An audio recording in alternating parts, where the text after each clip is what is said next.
રાજકોટ મહાનગરપાલિકાની આરોગ્ય શાખા દ્વારા જે છે એ પાણીના નમૂના જે છે એ લેવામાં આવ્યા છે. નમૂના જે છે એનું પૃથ્થકરણ અર્થે જે ગત સપ્તાહે જે છે 20 નમૂના લેવામાં આવેલા હતા. તમામનું પૃથ્થકરણ અર્થે પીડી મેડિકલ કોલેજ ખાતે જે છે નમૂના મોકલવામાં આવેલા હતા.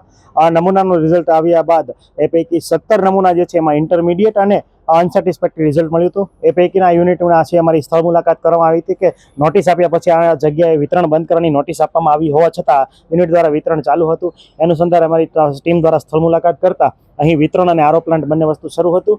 અમારી હાજરીમાં વસ્તુ બંધ કરાવાયેલ છે અને હાલ જે છે હાઇજેનિક કન્ડિશન અને સરકાર માન્ય લેબોરેટરીનો રિપોર્ટ જ્યાં સુધી રજૂ ના થાય ત્યાં સુધી હાલ જે કારખાનું બંધ કરવા માટેની સૂચના અને તાકીદ આપવામાં આવી છે. સર, અગાઉ તમે નોટિસ આપી હતી છતાં પણ કામગીરી ચાલુ જ રાખી હતી અને પાણી પીવાથી કેવા રોગો થાય? હજી ખાસ કરીને આમને 2 દિવસ પહેલા જે છે નોટિસ આપવામાં આવેલી છે અને સાથે સાથે પીડી મેડિકલ કોલેજનો રિપોર્ટ પણ એમનો જે છે એ સામેલ કરવામાં આવેલો છે.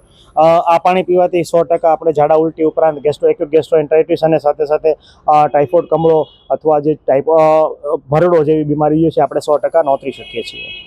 કેવી કાર્યવાહી કરવામાં આવશે? હાલ જો આ હાઇજેનિક કન્ડિશન 7 દિવસમાં કોઈ પણ સુધારો નહીં જાય તો સીલિંગની કાર્યવાહી કરવામાં આવશે.